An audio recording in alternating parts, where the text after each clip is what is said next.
Okay. Ready, set, go.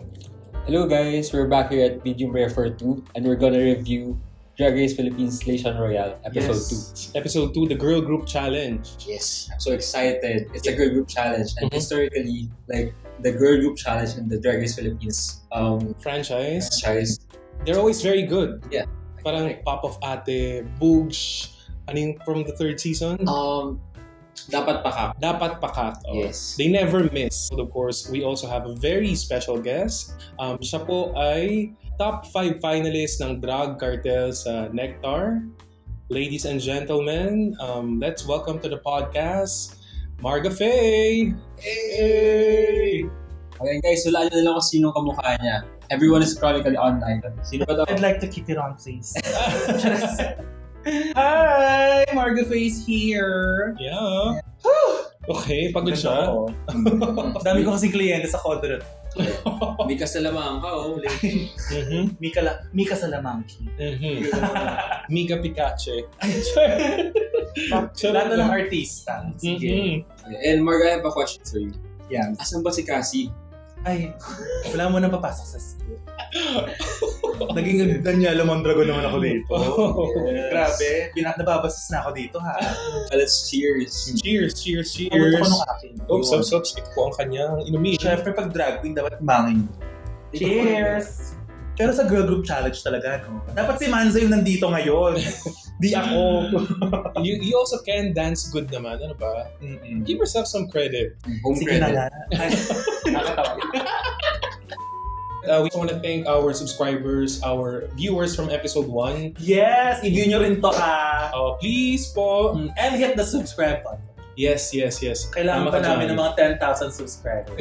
Para mo-monetize na tayo. Guys, pagod na kami. Oo, sobrang mahal ng production namin. Yung James Cameron production. Sure. Anyway, ano ba yung comment nila last time? So, kasama doon si Miranda Priestley. Oo. Tapos kasi sabi ni Kuya? Meron pa nag-message sa'yo, di ba? Oo, may nag-message sa akin, si Eli. Hello, Eli. Sabi niya parang love the podcast. Actually, whenever na may post kayo sa YouTube, inaabangan daw talaga niya and nakaka-enjoy daw makinig sa podcast natin. So, thank you so much, Eli. We're glad that you enjoy the podcast. Thank you for saying that. May tanong pa Eli. siya kung TVP. Oh my God. Oh my God. We go there. Yes, lock daw sabi. Lock? Anyway. Let's discuss yung mini challenge nila for this episode. Oh my God. Oo nga. Ano tawag sa laro nila? Kadang-kadang. Kadang-kadang. Yes. Ikaw ba nagkadang-kadang ka? Hindi never ko pa siya na-try. Ano ba subdivision mo? Wala bang sa subdivision mo? Galing akong probinsya. So, Di ba sabi ka sa mas probinsya kang naglalaro? I know, right? Pero for some reason, hindi siya naging uso dun sa amin. Ano sa inyo? PSP na game Hindi, board? ang mga nilalaro ko kasi yung mga 10-20, mga Chinese garter. Alam bakla. Hindi, charot lang. Gusto ko na kinukontinue yung streak ng Drag Race Philippines na binibring in culture talaga sa show. Yes. Diba? That's what makes the franchise unique. Yung mga ganung Tsaka yung mga- katangahang batang games. Yung mga mini challenge natin, puro physical. Exactly. It's always so Physical chaotic. challenge. So much fun. Ang top 3 dito sa mini challenge ay si Ivory, si Suki Doll, and si Kiana. Yes. But at the end of it, And the winner. pucha, Yes. si Kiana pa rin yung nagwagi. Kiana. Oh my God. With a total of 120,000 pesos in episode 2. Ay, nasa mo pupulit yung 120 kyaw. At saka napakikita ko talaga si Kiara, parang, girl, pero talaga, sa bagay, ikaw kahit ako kapag nandun ako kadang-kadang, tapos 20,000, Oo. hindi mo gagalingan. Ito naman, parang dapat yung iba rin, di ba? Mag-compete kayo. Oo. Be like Kiana, be Be like inspired. Oo. Mini and Maxi winner. Saka nakakatawa na siya yung nanalo kasi parang siya gagawa ng groupings, di ba? Ay, oo, yung privilege ng Yeah. groupings. So, ang smart nung ginawa niya na ginroup niya yung mga Filipino queens together. Oh, shit. Ikaw ba favor ka doon? Filipino versus international. Alam mo, parang I see yung argument and yung logic behind Kiana's decision to group yung lahat ng Filipino girlies.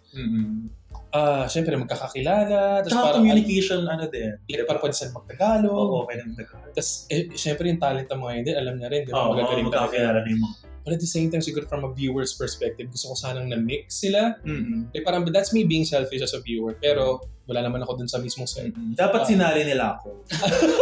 International. You would have stirred it up, no? Mix it up. Anyway. Ako, I like the strategy behind it. Kasi parang yun nga, every Filipino queen doon, they're all know how to dance, perform, and parang good with choreography. Yeah. So it's an easy way for them to win the challenge and make sure na walang uwi sa Filipino queens. Sabi ni Yua, you can make the Philippines proud, but we're gonna make the Asia and the world proud. Pero alam mo, kita mo sila parang even you guys don't believe that. Parang with your energy that you're showing right now. Yeah. Kaya, nung pumunta na sa main stage, itong international queens, anong masasabi mo naman sa kanilang Asian A? Actually, well, first, I wanna say na ang ganda ng song. Whoever wrote this, arranged this. Parang I know na parang yung gumawa daw ng drag din na parang yung Sista. Susta. Ano daw, isa daw ata yung writers ito nung Okay. To be fair, ang linis ng choreography ng Slay Mix International Girl Group Queens. Yes. Like hindi siya as complex or complicated compared to the PH Queens choreo. Pero na-execute nila well. At least yung choreography, hindi lang simple. Totoo. In terms of lyricism and yung parang how they introduce themselves through the song, I think yun lang, I guess, yung nagkatalo-talo.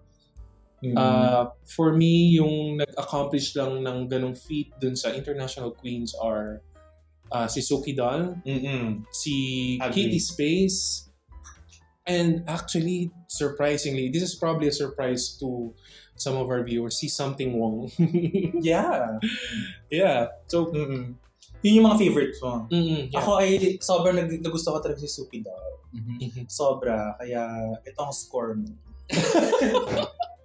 Galing mo, Suki Doll. So parang kahit sexy lang. Tapos alam mo, mas yung ganun yung mix na hinahanap ko sa Drag Race Philippines. Kasi lately parang very... parang templated formulaic yung Suki Doll. And she was able to parang introduce who she is to the audience. Parang she's a fashionista, a runway model. Alam mo yun? Tama ka nga, diba? And also yung SUKI, like parang it's effective, like parang it's simple, but galing mong spelling dun, ha? and best in spelling. Yes. Kevin. Si Jan naman. Madam Yoko. Joke lang. Wait lang. Naglag ako. Sino ba siya? Ano pa? Hinarap yung name tag. Wait, ano pa nung trans? Si Katie Space. I like na she did a different one na parang medyo slow yung verse niya. And she served sex talaga or like being sexy. Yeah. So parang it's a different one naman. So I liked it. Moving on sa ating mga Filipina queens, ang ating mga Pinay. Pinays pala. Pinays. Pinays. Na napagkamalan ni Ivory na penis. Yes. Ako mo na magsisimula. Go! Sa ang pinaka-favorite ko naman sa kanila, si Kiana. Diba? So parang alam mo talagang ever since Dapat Pakak to Slay Akla to Asian A, yung well, I like Suki Dolls, diba? Kasi Suki Doll kanina mabaga. Pero yung sa kanya yung, alam mo yung girl, pwede siya ilaban kay Lemon sa Drag Race Canada. Yeah, like para siyang yung pagka-rap niya. Reminiscence siya ng Fine Fresh Fresh Fish, from Silver Platter. Marina. Alam mo yun?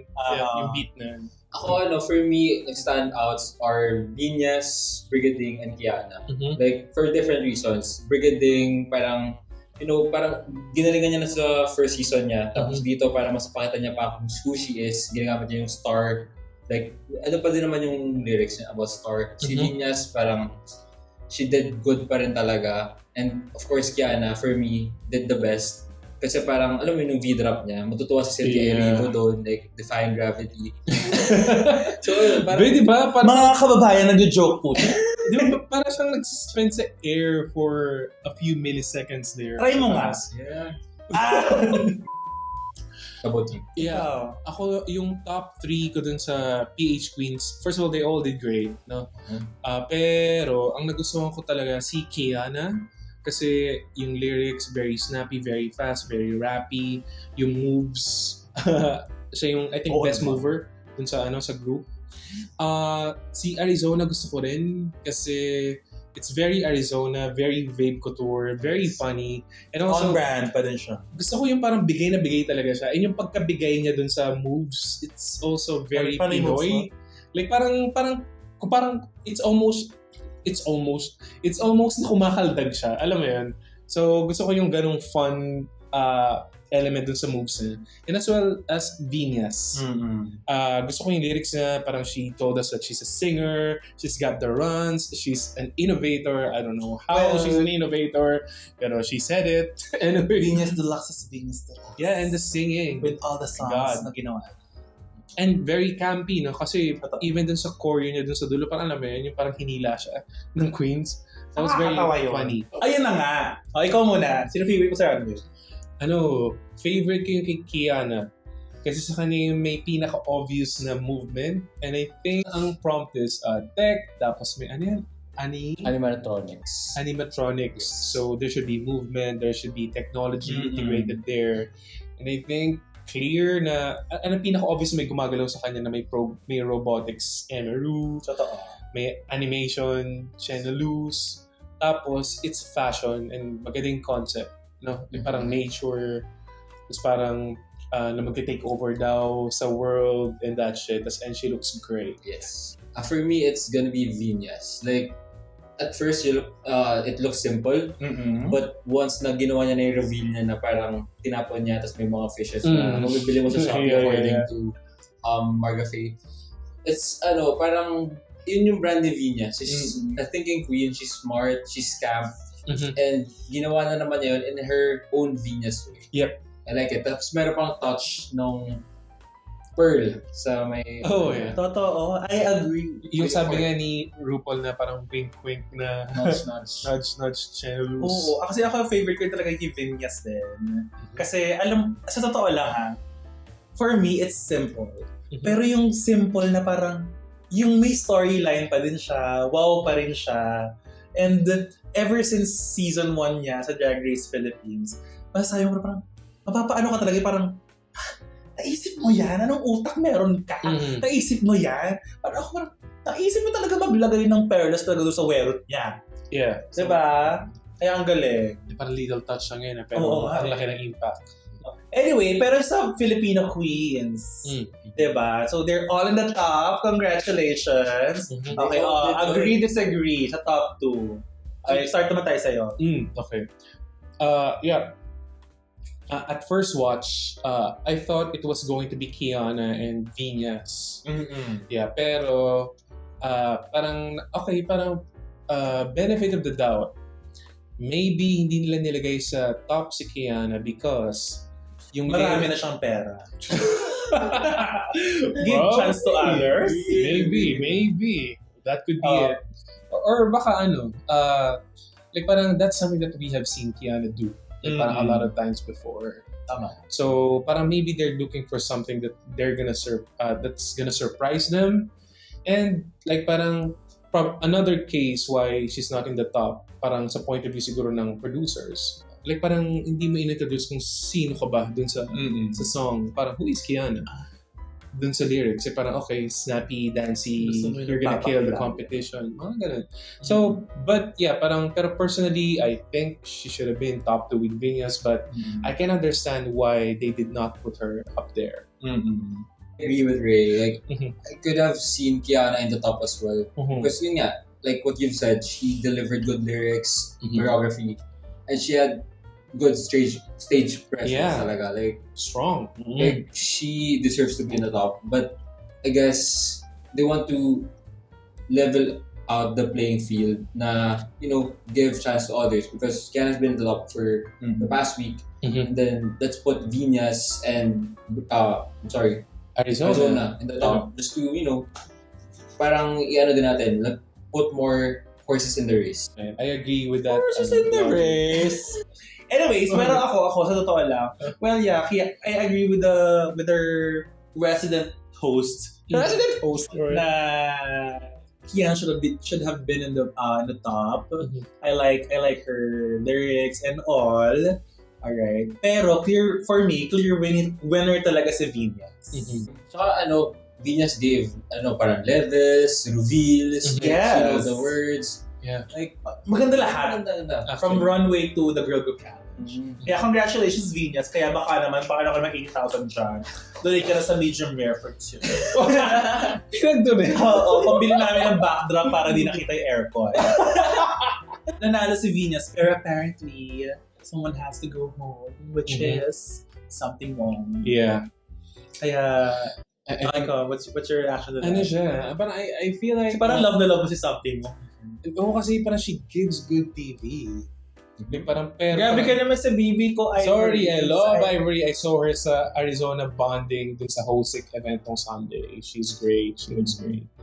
Pero I feel like, parang something wrong could have given us more camp, good TV. more drama, Yeah. more good TV had she stayed for Parang another feeling ko marami episode. pa siyang pupok sa indapat eh. Alam mo, ang gandang setup sana storyline nun with Yua. Yeah. Di ba? Totoo. Or may pupok sa isang Filipino queen mo. Tama. And out na. For me naman, I was happy na she's out. Kasi parang for me, there are, parang queens na entertaining if they're giving drama. Like, for me, entertaining si Mistress, or like si Plain Jade, or Gia Gunn. But for me, for some reason, I don't like Something Wrong's energy. Parang, different siya from season 1 of Drag Race UK, and then this one, na parang, she's very sour. I don't like that. Like, Yeah. you can be like, giving good drama, but you're dragging the energy down sa I get that though. Yeah. Competition. Like, it's very sour. I get what you're saying. Parang she changes yung energy in the room Yes. whenever she's feeling like she wants to lash out because of what's happening. Tsaka ayoko ma-out si BB Ivory. Mm-hmm. Diba? So parang, tsaka sa nakikita ko sa mga, ngayon na honestly parang sa lahat ng mga nasa international queens, si Ivory medyo na-imbibe yung Filipino culture, nakukuha yung pulso ng madlang Pilipinas. Actually. Diba? Sa mga stories niya, Yeah, TikTok lives niya, sa mga contents niya. Kaya, mamahalin ka namin dito, Ivory. Ngayon, buy something. Mm-hmm. Yeah. Hindi ko nga paano i-end to eh. Kayo na mag-end. Okay, are we gonna wrap this up? May wrap. Wrapping paper ulit. With... Yeah, ayun. This is John. And this is Ray. And I'm Marga Faye. This is Medium Rare for 2. And we're hoping to see you on the next episode. And don't forget to like, Subscribe. Subscribe, like, lahat na, share. Comment. Yeah. Turn on the notification bell. Listen to our Spotify account. Yeah. Sa episodes there sa Apple Podcasts. Follow our IG, Facebook, Yes! and Twitter accounts. Follow Marga Yes, Faye. my IG is It's Marga Faye. Yung Marga Faye ko po is MARGAFEY. And I would like to invite everyone, at syempre kayo, to my birthday show sa Butterfly Manila. It's located in Tomas Morato, Scout Fernandez. It's gonna be on September 13. Birthday show ko yan. Mhm. Okay, so yung mga kapanood po nito, pwede ka lang magdala ng isa. Kasi nga puno na yung bar namin kapag 20 na yung tao. Busy na yung mga servers namin. Uy, pwede naman sila manood sa labas. Oo, kami lang ang bar na pwede kang manood sa labas. At ang drag queen lumalabas. Diba? Oo, ganun sa amin. Tsaka kami lang yung bar na malakas yung feedback. Exactly. Aren't you intrigued? Oo, pero gusto makita ng different silhouette ni Marga Faye.